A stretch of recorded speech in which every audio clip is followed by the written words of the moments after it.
Face au traitement inhumain infligé aux migrants africains en Libye et sur décision du président de la République, le ministre des Affaires étrangères et de la coopération internationale a procédé au rappel de l'ambassadeur du Mali à Tripoli pour consultation. Ainsi, le chargé d'affaires de l'ambassade de Libye à Bamako a été convoqué au ministère des Affaires étrangères et de la coopération internationale en guise de protestation et pour exiger l'arrêt de cette barbarie. Toujours sur le même sujet, le mouvement Ibeka 2018 en marche a pris avec tristesse la nouvelle qui a fait le tour du monde relative à la vente des migrants africains en Libye. Le mouvement Ibeka 2008 en marche joint sa voix à celle du président de la République pour condamner fermement cet acte inhumain, indéniable, barbare et lâche.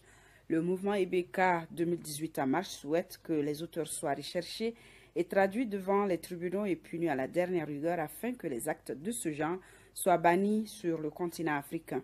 Le mouvement Ibeka 2018 en marche accompagne le gouvernement de la République du Mali dans la lutte contre les trafics de tout genre, notamment celui des êtres humains. Le mouvement Ibeka 2018 en marche demande au président de la République de tout faire pour que la situation des migrants africains en Libye fasse l'objet de discussions au niveau de l'Union africaine lors du prochain sommet.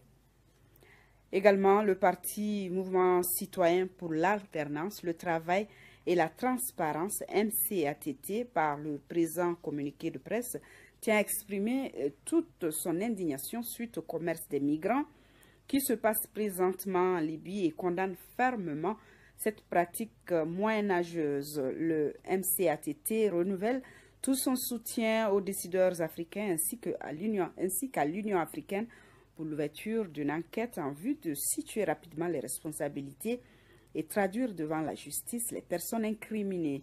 Le parti MCATT reste attaché au strict respect de la Déclaration universelle des droits de l'homme.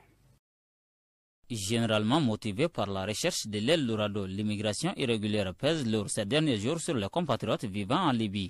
La situation a dégénéré au point que le gouvernement du Mali a rappelé son ambassadeur dans ce pays avant de convoquer les chargés d'affaires de la représentation diplomatique à Bamako. Le problème libyen est un problème très sérieux parce que on va condamner qui, on va accuser qui. Il n'y a même pas de gouvernement en Libye.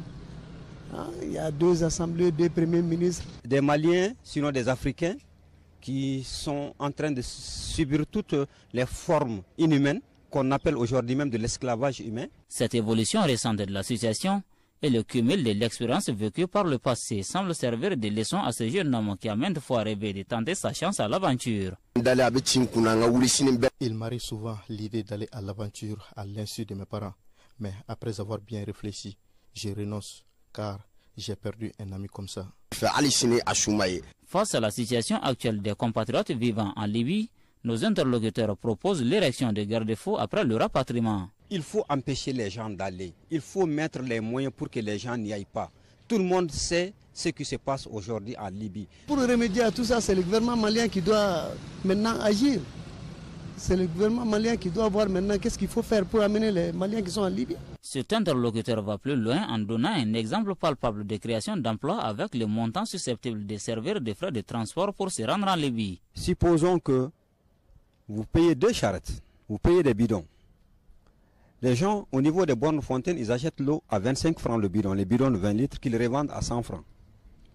Et dans chaque charrette, vous pouvez mettre 20 bidons. Ça veut dire que à chaque voyage, vous avez une économie de 1500 francs. Déplorant une fois de plus le traitement inhumain dont les compatriotes sont victimes en Libye, nos interlocuteurs affirment être de cœur et d'action avec eux en attendant une issue favorable.